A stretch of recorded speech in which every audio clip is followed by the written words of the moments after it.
Mr. Chairman. Congratulations to the nominees, and thank you for being here. Mr. Hamilton, I want to show you a picture, if I could, just to get started here.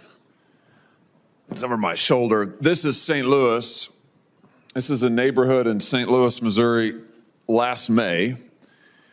This is following a series of massive tornadoes in the St. Louis region. We also had quite a few tornadoes in southeast Missouri. As you can see, the devastation is absolutely unbelievable. I walk these streets myself.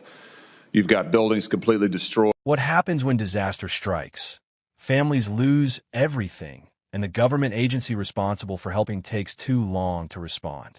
That's exactly the issue that took center stage during a powerful Senate hearing where a Missouri senator confronted FEMA leadership over what he described as repeated delays, poor communication, and bureaucratic red tape that have left disaster victims waiting for critical assistance.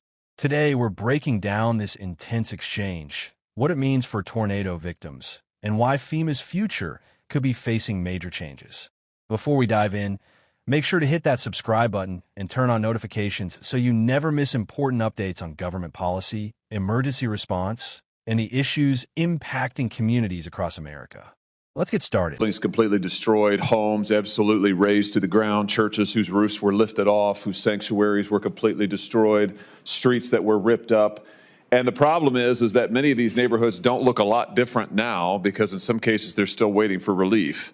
Now, FEMA, I'm glad to say that the president approved Missouri's disaster relief for FEMA, and it did go out the door, which is terrific, but we had to wait a long time for it. And the reason for that was FEMA at the time was very slow in getting on the ground, in doing their damage assessments, and then making the recommendations to the White House that under the statute are the necessary prerequisite for unlocking that aid. And I wish I could say that this was a one-off, but it's not in my experience. In my experience in the state of Missouri, when we have a natural disaster, FEMA is slow. FEMA is often ill-informed. FEMA does not interface well with residents. I remember one incident when we had severe flooding in the state a few years ago, where FEMA not only took forever to get on the ground and get a disaster declaration ready to go for the president, but also when it came to awarding individual aid, which was needed in these tornadoes too, by the way, when it came to awarding individual aid, FEMA awarded individual aid to some farmers whose houses have been completely destroyed and then later tried to claw it back.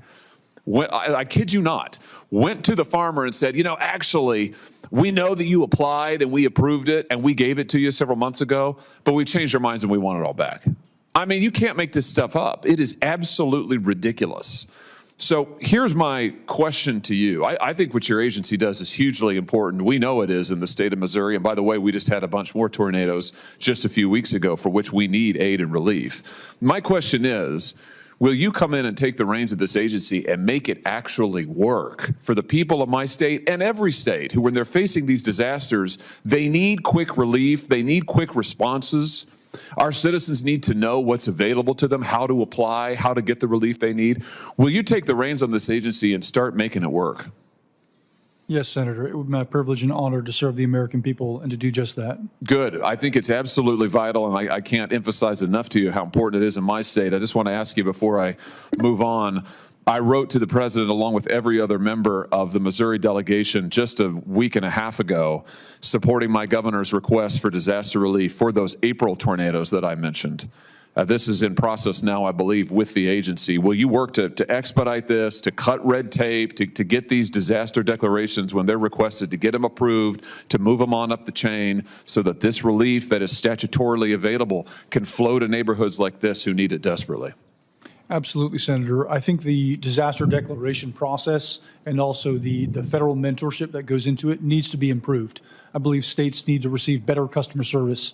I have full faith and confidence in the FEMA workforce, but we can do better. And there's a significant amount of areas where that process should be simplified, better understood, and we owe you answers, I think, much faster. Good. That's music to my ears. That's music to my ears, and I know it will be to the citizens of Missouri.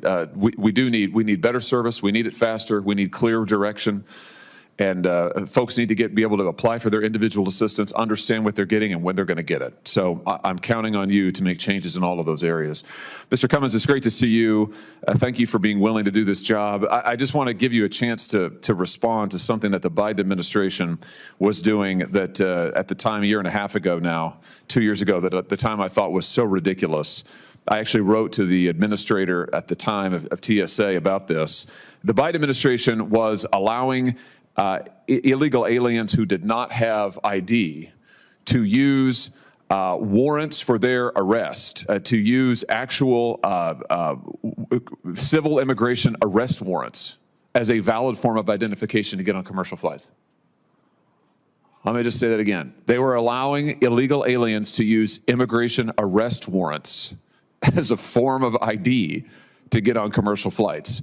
Meanwhile, your everyday law-abiding citizens who maybe don't come from a state that had real ID or what have you, they're having to wait in absurdly long lines. They're having to go through all kinds of process, which your administration, assuming this Congress confirms you, your administration was having to process. Your agents are having to do all of this extra screening because somebody doesn't have a real ID tag. But if you're an illegal immigrant and you have an arrest warrant, right up to the front of the line. I mean, that's just absurd. Wouldn't you agree, number one? And number two, tell me about how you intend to make this agency work better for the American people. Thank you for the question, Mr. Senator, and I do agree, and I thank you and your office and the chairman's office for investigating the weaponization that was going on in TSA, for investigating these fraudulent ID verification that was happening, and that is definitely going to stop and has already stopped under this administration, and we'll continue to work with you all in the oversight of our agency. Very good. Thank you, Mr. Chairman. If you found this breakdown informative, don't forget to like the video, subscribe to the channel, and share this video with others who want to stay informed about important issues affecting communities across America. Thanks for watching, and we'll see you in the next video.